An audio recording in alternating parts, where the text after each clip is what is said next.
Tonight on CBC Vancouver News. It seems like a helpful target. It's a way to be able to start getting some leverage. Amid the tariff fight, the Premier and opposition leader agree it's time Ottawa put a tax on U.S. thermal coal exports that move through BC. Environmentalists also see a benefit. Plus, some of these people are a risk to themselves or others and can't make decisions about their own care. BC offers healthcare workers new guidance on involuntary care. Why some advocates say forcing people into treatment just won't work. Because the person has to be physically, mentally, and spiritually ready to get her treatment. And we haven't received sufficient funding from the province. Painful cuts. Kwantlen Polytechnic University prepares to lay off dozens of faculty as Ottawa slashes international study permits. This is CBC Vancouver News.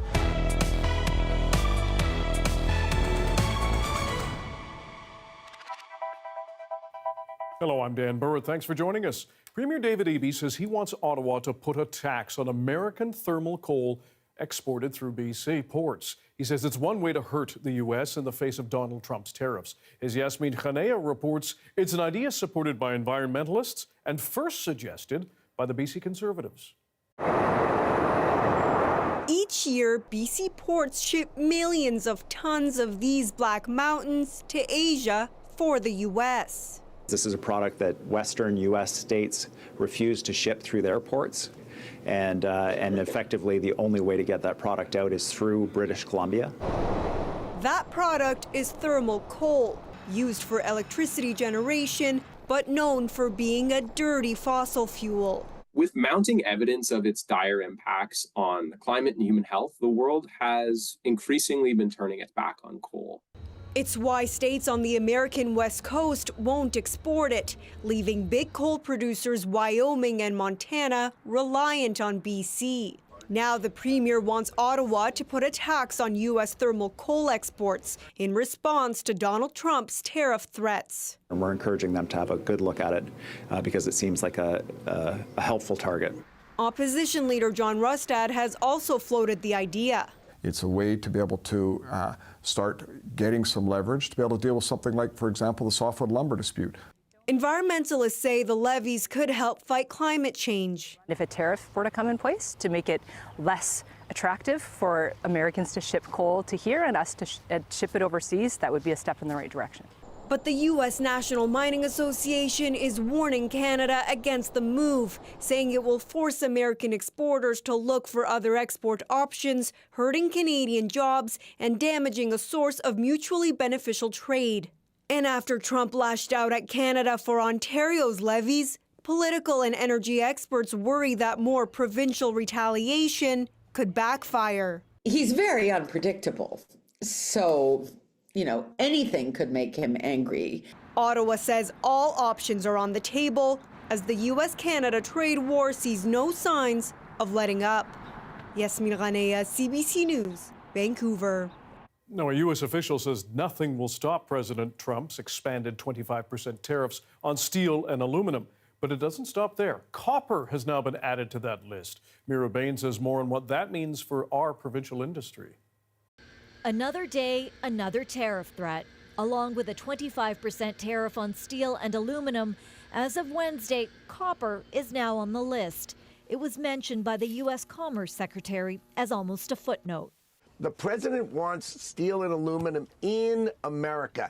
And let me be clear, nothing's going to stop that until we've got a big, strong, domestic steel and aluminum capability. And by the way, he's going to add copper to that mix. The province says it's reviewing the latest tariff threat and what it means for BC's economy. Turns out it might not be a whole lot. A BC-based copper producer says there are just over half a dozen copper mines operating in this province, and they produce copper concentrate, which needs to be refined and smelted. That smelting activity happens in Asia. So our Gibraltar mine, like all the other copper mines in BC, we export our product to Asia. We're quite well insulated from the U.S. market in that respect. The Ministry of Mining says copper, like most critical minerals mined in BC, are sold to markets in Asia, including Japan and South Korea.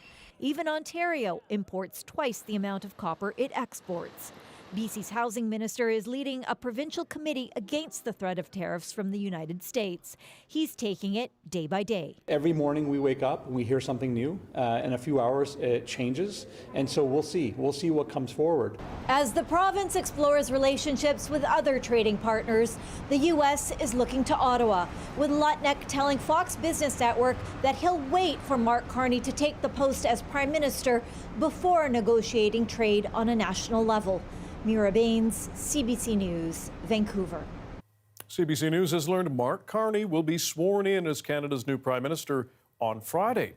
He will take office with his new cabinet at Rideau Hall. It's widely expected an election will be called before March 24th, when Parliament is set to return.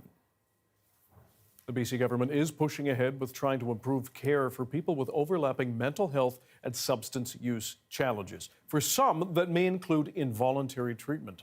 As Chad Pawson explains, the health minister and a special advisor are offering new guidance for healthcare staff.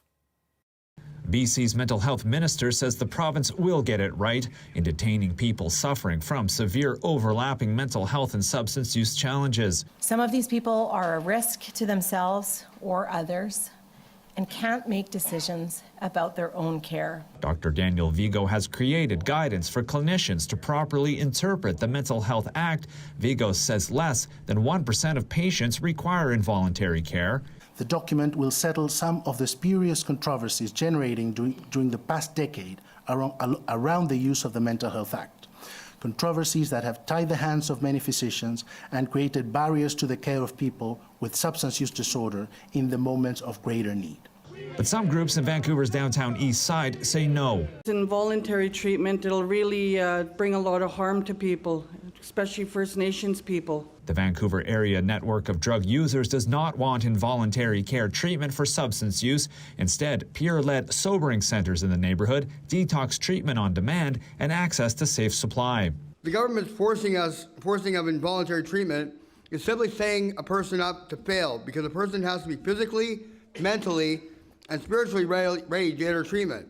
It's something backed up by the Canadian Mental Health Association. It says the need for access to voluntary, evidence-based and trauma-informed treatment and recovery services has never been greater, with concerns about oversight, transparency, and accountability with involuntary care. Meanwhile, the BC Conservatives want the Mental Health Act amended to improve communication between close relatives and healthcare providers when a person is brought to hospital in a mental health crisis. The Mental Health Amendment Act 2025 can assure that doctors and nurse practitioners have more information to help them in their assessments, keeping people with mental illness and the public safe. The province says its approach is multifaceted, with funding for substance use care, child and youth mental health, harm reduction, and recovery services. New involuntary care beds are set to open at Alouette Homes in Maple Ridge and at the Surrey Pretrial Services Centre this spring. Chad Pawson, CBC News, Victoria.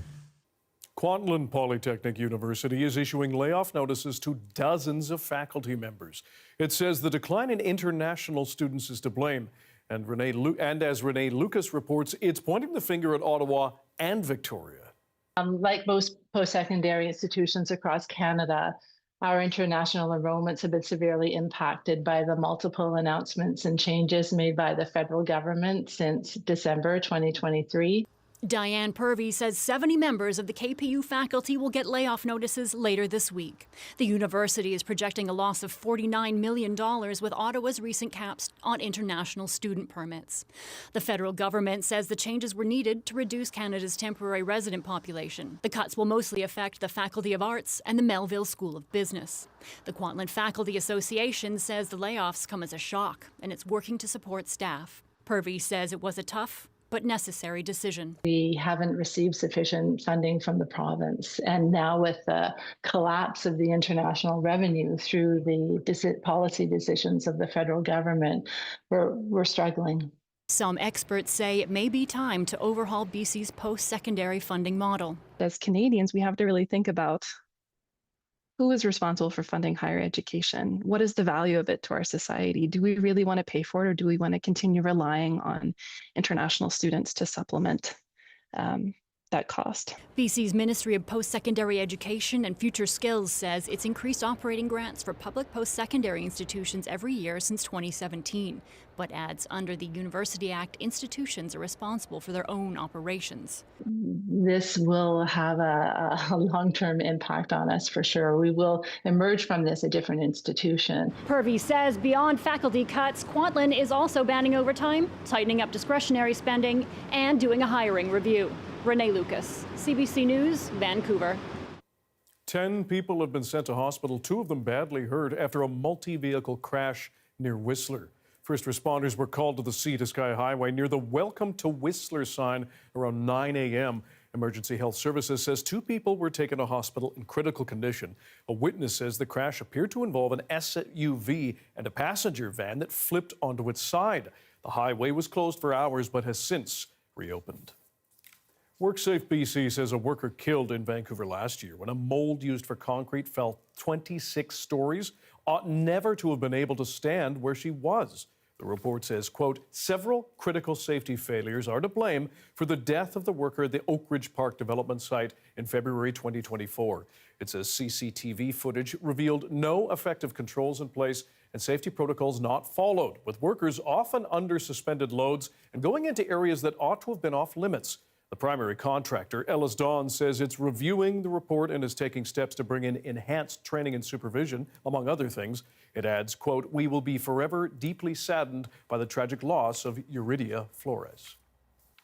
BC craft distillers say they are getting stiffed by the province's largest liquor dealer. As Liam Britton reports, they're shaken by the lack of support and want to stir up some change.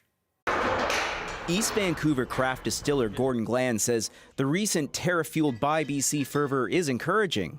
But he argues getting in on that spirit is challenging for his spirits. Being in BC liquor stores would be a huge step forward because they're the biggest retailer in BC and they have such a huge amount of stores. Canada's bourbon? A Vernon counterpart agrees. Getting on government store shelves is just not feasible. They take too big of a piece of the pie. The BC LDB takes more money from a BC producer than it costs us to make the product. The craft distillers say, in fact, they might only get a $19 cut on every $50 bottle they sell at a government store, while the same bottle sold at a private store could net them $38. And this is because the government store takes a higher cut or charges a higher markup than a private establishment.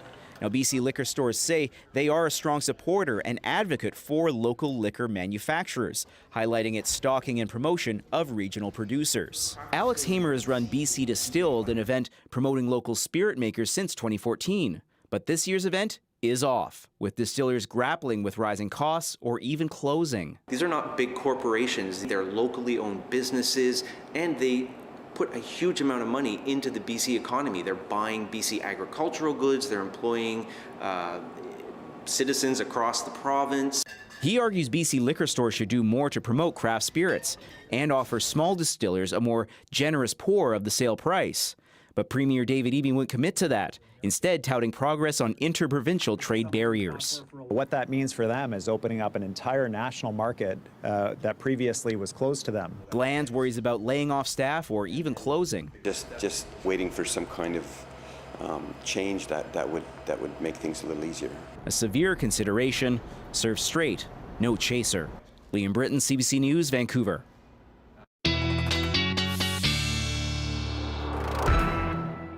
Darius Madavi is here with a glimpse at the weather across BC and in the rain.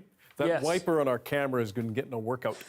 Yeah, not going away anytime soon. Now, there's precipitation happening across the southern parts of the province, but most of it is pretty light. Exceptions include a snowboarding up along the BC-Alberta border there, and the mountain passes, classic Kootenay Pass, getting a winter storm warning. If we zoom in here, you can see that earlier today we were getting some rain and higher elevation snow on the mountains here in Metro Vancouver. That shows that those freezing levels are quite low still, which is a little bit of good news for the snowpack and anybody who's looking forward to being up on those mountains, but it is mostly concentrated here in the most southern parts of southwest BC. Okay, Darius, thanks very much. Thank you. A big day in the BC legislature. A bill proposed by an opposition member gets unanimous support by all parties and members. We'll tell you why after this.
A private member's bill that aims to improve mental health services for pregnant women and new parents in BC has received rare across-the-aisle support.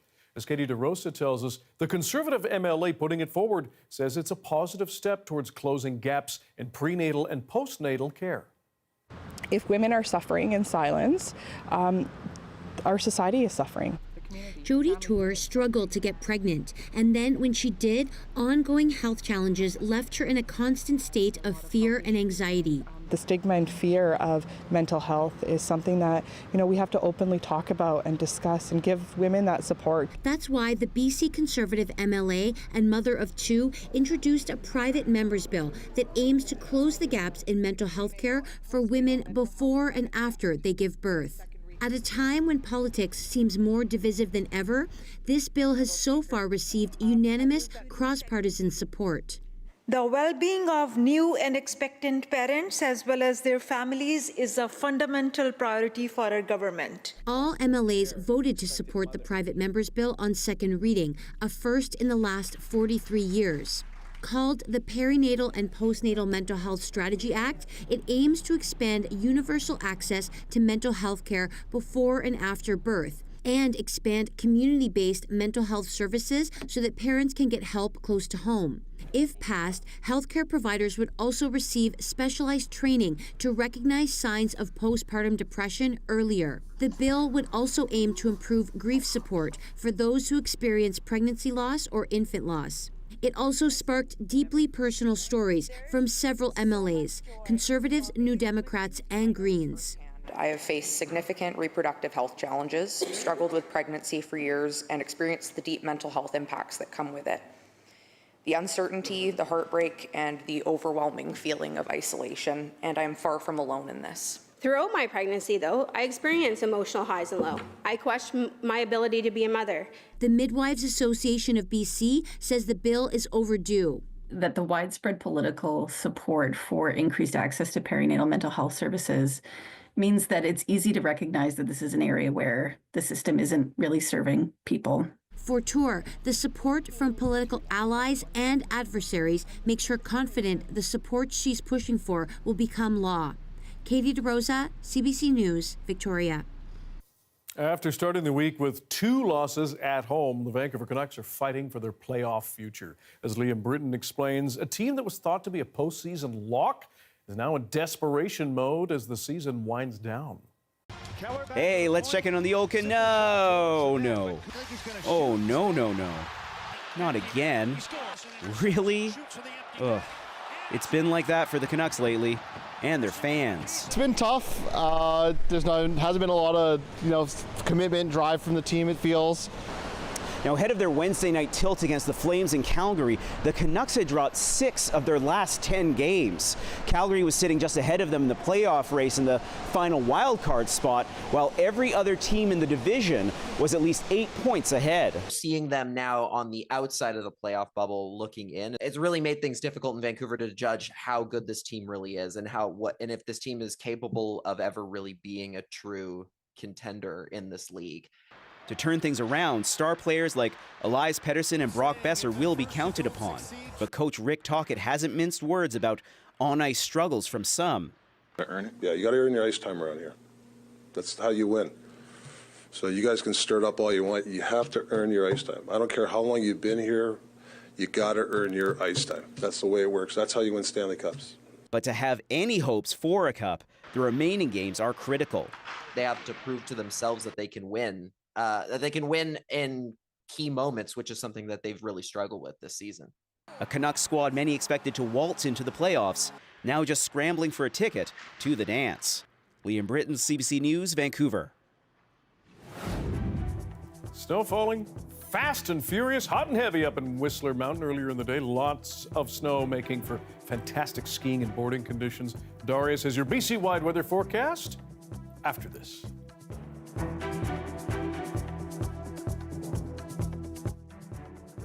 I think it's important to give a human face to the stories that we hear every day, the people that they affect. And I think talking to those people is what really gives us the true sense of the impact of the stories that we're hearing.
Canada is hitting the U.S. with tariffs on almost $30 billion more worth of goods after President Donald Trump slapped a 25% levy on Canadian steel and aluminum.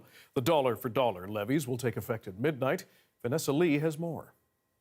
Canadian officials say the new levies target $12.6 billion in steel and $3 billion in aluminum.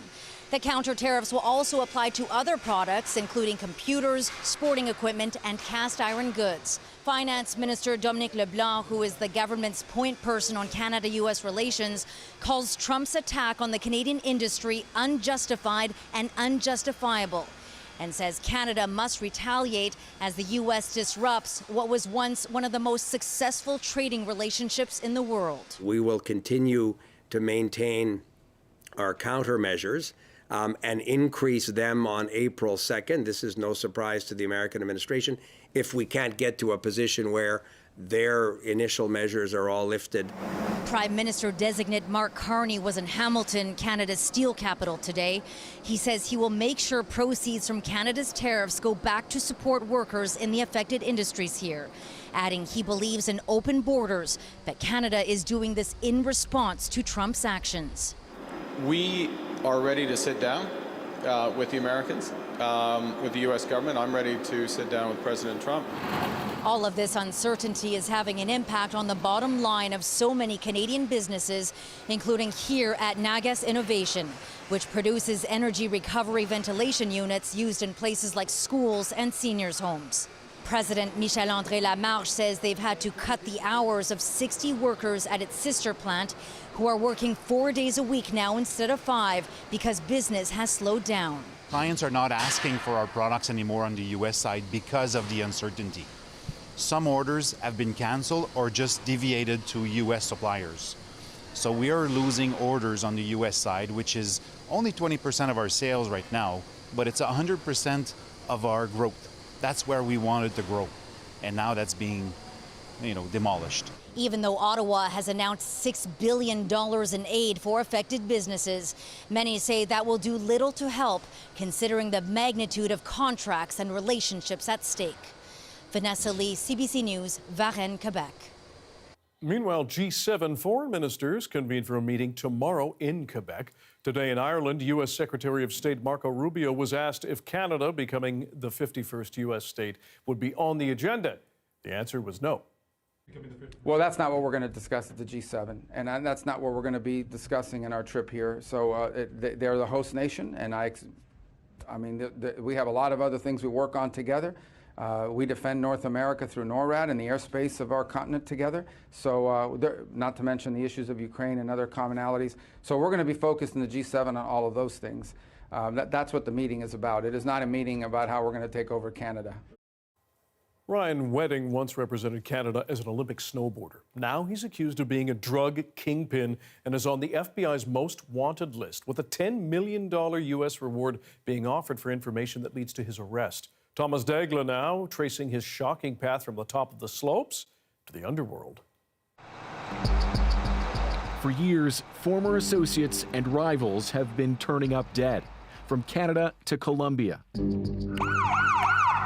The long trail of bodies leading to an unlikely suspect. Ryan Wedding, once an Olympic snowboarder from BC, now one of the FBI's most wanted, with a $10 million bounty on his head. Wedding went from being an elite athlete to an alleged drug kingpin and murderer to now a famous fugitive. Retracing his path from the top of the mountain to the underworld, we hear for the first time from the woman he married while in prison.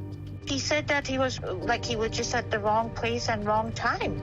And the FBI agent who confronted him.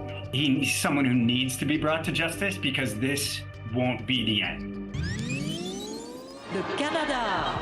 At the 2002 Games in Salt Lake City, somewhere in that Team Canada crowd was a promising 20-year-old Olympic rookie, seemingly destined for a long career on the slopes. Notre Canadien maintenant, Ryan Wedding. At 6'3" and with grandparents who owned a ski hill in Thunder Bay, Ontario, Wedding proved a natural, flying down the giant slalom course. Though this would be his only time competing on the world's biggest stage. Failing to qualify for the next round, Within years, Wedding would be forging ties with a Mexican drug cartel. For the Vancouver Sun, crime reporter Kim Boland wrote about Wedding when those connections later came to light. I got a lot of calls from his friends and family after I first reported on the case, suggesting that, we were being cruel to report this and that he was a great guy.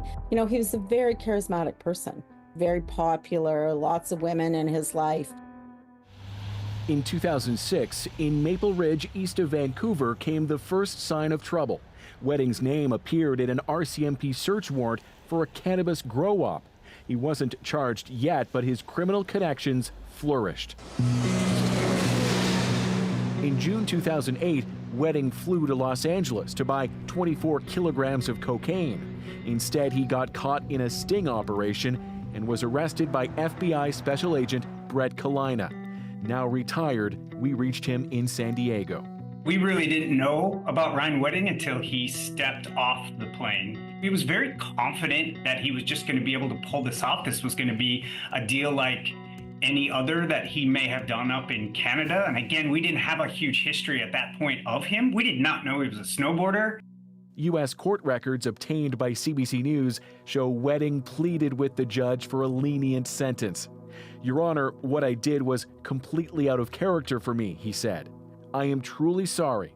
As an athlete, I was always taught that there is no second chances, and well, I'm here asking for exactly that." Wedding was sentenced to 4 years behind bars and sent to a notorious mega prison in West Texas. Our investigation finds he then married a BC businesswoman.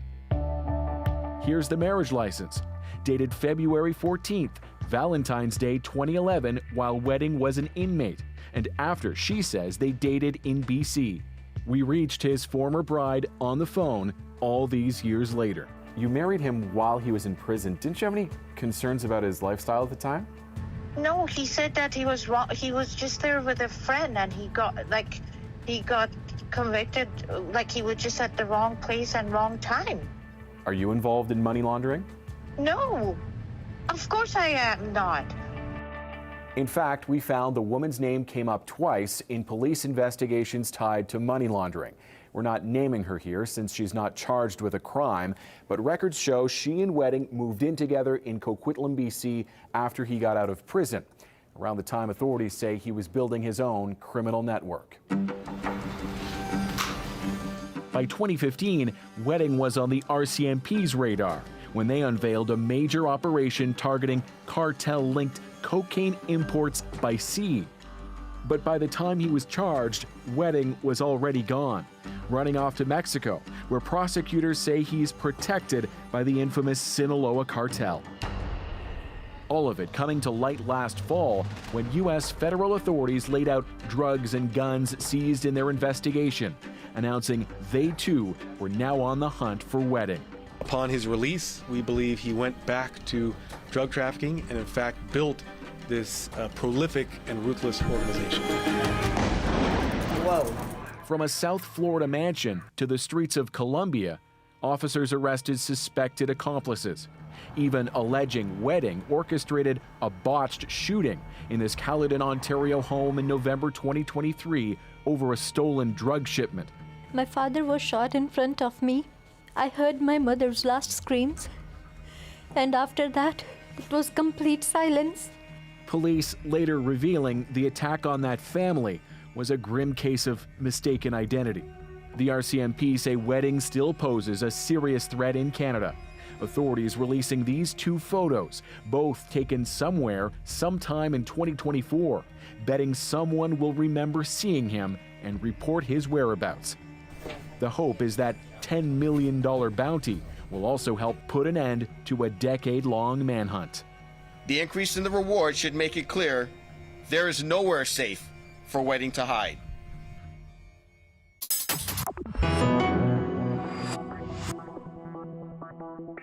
Saturn has long been famous for its incredible rings, but a recent announcement gives it a new claim to fame: moons. Here with the details is our science specialist, Darius Badavi. Tell us more about this broken record, sir. Oh, the record isn't just broken, Dan. It's been smashed, and it's official. Saturn is the master of moons in our solar system. With 128 newly recognized moons, Saturn's total has shot up to a whopping 274. That's almost double the number of moons orbiting all the rest of the planets put together. You might think that would make the skies of Saturn pretty crowded, but these are not like our moon. They're known as irregular satellites. Brett Gladman was part of the team that made the discovery. Like the satellites that are in close to the planet that are thought to have formed with the planet, these are objects that probably formed in orbit around the sun and then were captured into orbit around the planet. So these objects probably aren't what most people picture when they hear moon. Take a look. In this photo, it's that tiny white dot in the center. Think more asteroid-like, misshapen, most just a few kilometers across. But while asteroids orbit the sun, these orbit Saturn, which makes them moons. So they're a little bashed up, at least a few of them. So if these moons are so small and a little dented, how are researchers able to find them? Well, fancy telescopes and special techniques. Because you're right, you're looking for tiny specks in a massive area. Picture Saturn's famous rings. They extend a little under 300,000 kilometers out from the planet. These moons are 10 to 30 million kilometers away. Luckily for us, we have the Canada-France-Hawaii telescope. We're using a technique to push this to the very limit of what that telescope can do, which is one of the best imaging telescopes on the planet. So we're probably not going to do a lot more work on Saturn in the nearest time. In other words, Dan, don't expect to hear about many more new moons anytime soon. Well, if they know it's good for them. But looking back, has Saturn always been Moon King? No, in fact, Saturn has been locked in a battle for the most moons crown for hundreds of years. See, Jupiter had an early head start with its 4 huge moons discovered by Galileo, but for almost 4 centuries now, the two planets have usurped each other in turn, as new moons were discovered orbiting each world. And those discoveries have really taken off in just the last few decades, as telescopes have improved and probes visited the outer planets. Now, the latest planetary drama came in early 2023, as Jupiter briefly took the top spot, but just months later, Saturn reclaimed it, perhaps permanently. Jupiter does not appear to have one of these recent collisions. So the number of small moons at Jupiter is much smaller than Saturn. So we're basically sure that Saturn will never be caught. So it's official. The king of rings is also the master of moons. Okay, good to know. Why does Saturn have so many moons anyway? Well, different moons form in different ways. But for these irregular ones, the answer may be in where we find them, in clusters. And we had speculated that this region is a region where a moon collisionally got blown to bits relatively recently in solar system history. So for an astronomer, that's within the last 100 million years. Pretty recent.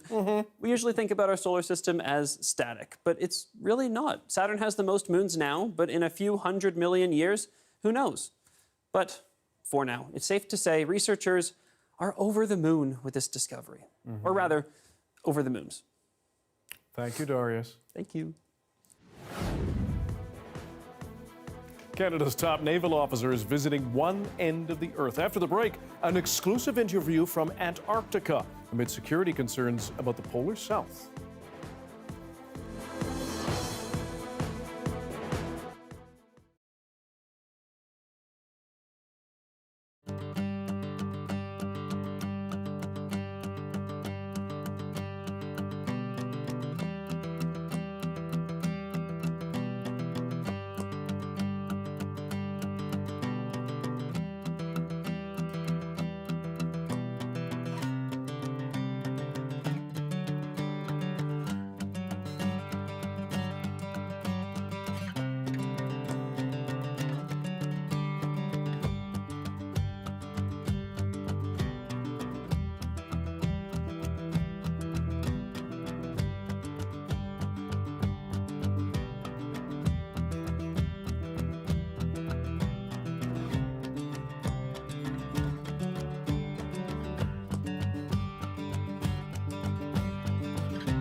Time to check in with our CBC News team in Antarctica. The Canadian Navy's top commander is there to see the first all-Canadian science and naval expedition to that continent. In an exclusive interview, Vice Admiral Angus Topshee says Canada needs to understand security issues in the polar south just as well as the Arctic. Susan Ormiston reports from Maxwell Bay. The commander of the Canadian Navy, Angus Topshee, motored out to meet HMCS Margaret Brooke, waiting in Maxwell Bay. Greeted with Navy tradition and by the ship's captain, Terry Scher. So awesome to see you. Welcome to Antarctica. The Antarctic leg of this deployment is focused on climate science. Usually we do see at some point down in the depth here, the lines start to run straight up and down. The ship transformed into a research hub for scientists working night and day now to gather as much Antarctic data as they can with little time left. Was it really worth the expense and effort of this? My feeling right now from having talked to the scientists and seen the crew on board and the knowledge that we've gained, I think it is worthwhile. I haven't seen a football field yet. But Vice Admiral Topshee has a strategic goal for this mission, touring a nearby Chilean base, which includes Air Force support and a landing strip for all the international stations nearby. On one side, obscured, is a Russian base with its own Orthodox church. On the other, 2 kilometers away, is a Chinese one named the Great Wall. We can see what China and Russia have been doing in and around the Canadian North. I wonder what's going on in the South Pole, and we'll get the perspective and experience of the South American navies. Do you think there's a security concern here in Antarctica, as there is in the Arctic? I definitely do. I am concerned that the whole agreement that we would not militarize the Arctic, that we would not exploit the resources of the Antarctic, could change. From here, the Margaret Brooke heads on, crossing the Antarctic Circle to the most southerly point of this expedition. Susan Ormiston, CBC News in Maxwell Bay, Antarctica.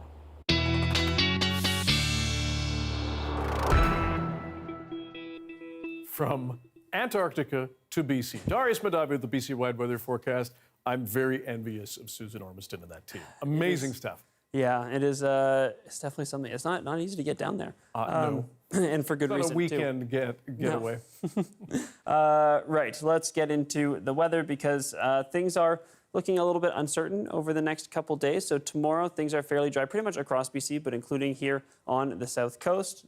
This is running very iffy, but some cloud builds into tomorrow across many places, but many places will also see a break in that cloud for a little bit of sunshine. As we get into Friday, Saturday, and Sunday, things get a little bit more uncertain. There is a system that's rolling either through or right off the coast, and it's sort of up in the air whether it's going to hit parts of Vancouver Island and how really where it's going to be and how long it's going to be sticking around. There's just a lot of uncertainty around it at this point, even though we're just 2 days out. So I just want to make people aware of that. If your weather app changes a lot in the next couple of days, don't be too surprised. I know Environment Canada just swapped their forecast for this weekend as of a couple hours ago. So just be aware of that.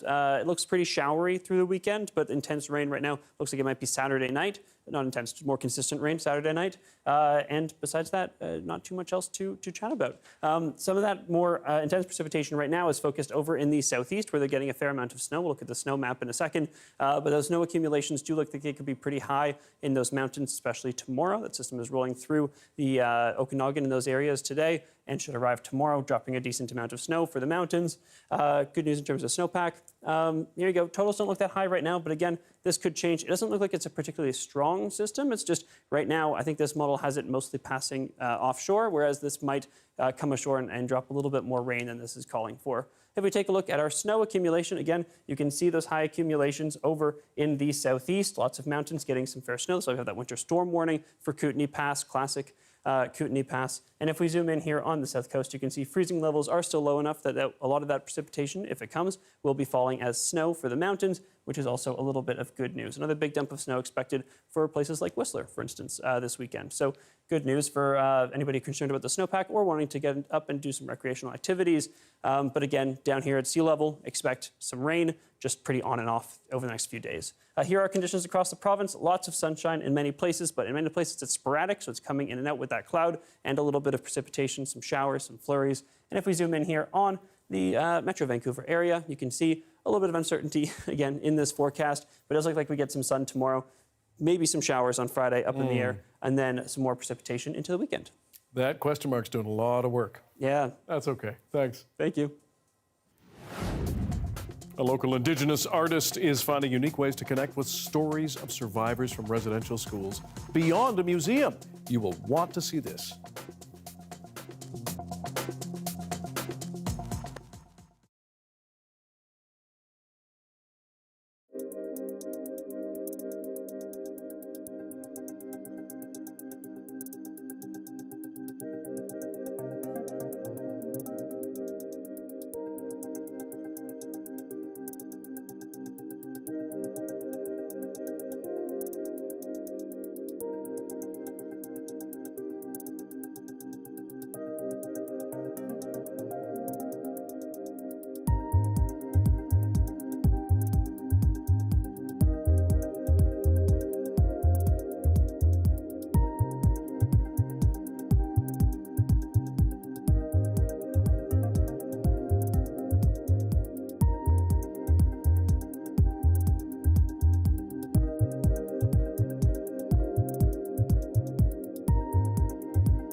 CBC.com. Hi, I'm Amy Bell. Here's what's in your CBC Vancouver inbox. Stream your favorite CBC dramas or comedies 24/7 on demand on the CBC Gem app. Plus, you can live stream CBC Vancouver News. Check it out at gem.cbc.ca. And never miss a special programming series or contest. Subscribe to CBC Vancouver's e-newsletter at cbc.ca/Vancouver inbox and keep connected with us.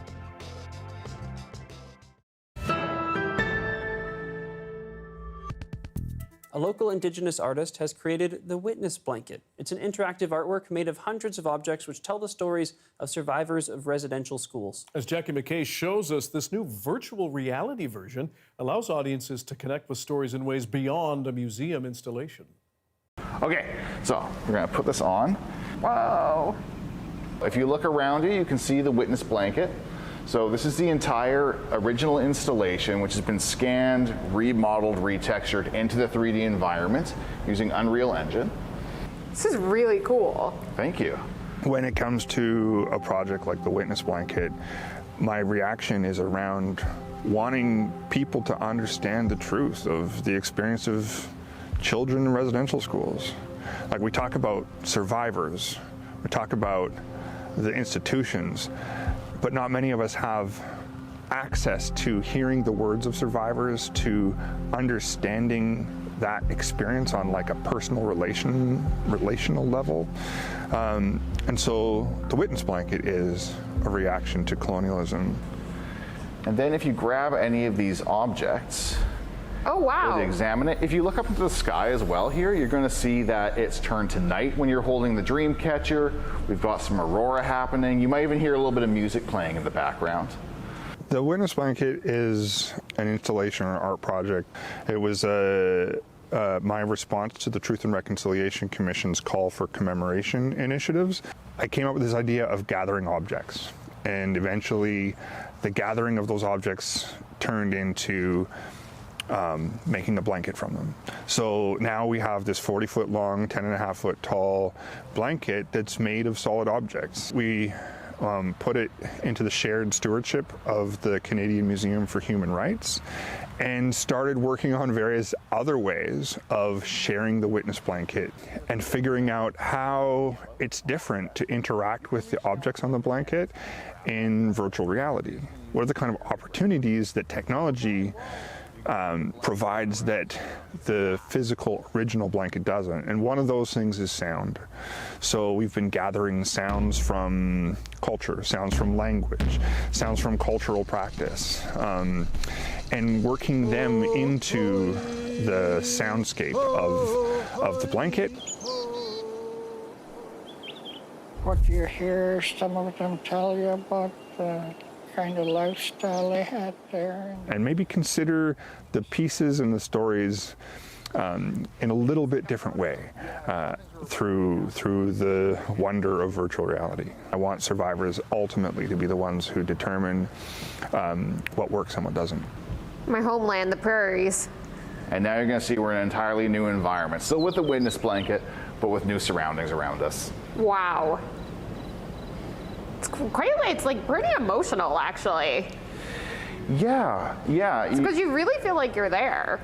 There's so much detail. Like, it's like there's so much to look at in here. So we have, I think, about over 880 contributions that come from every province and territory and come from almost all of the residential schools that are part of the Indian residential school system. It's a definitely a very heavy project to work on, but also so important. I think that we all feel really grateful that we're able to work on something that's so significant. We can click on any of the objects that we've put into this space. The thing is, visual scripting is kind of a little bit easier, I think, for any person to get into because you don't have to look at a wall of text. But yeah, every 800 items, they all have probably 40 bits of information associated with them, and that's just the objects. And then there's unique mechanics that go into each of these different interactions as well.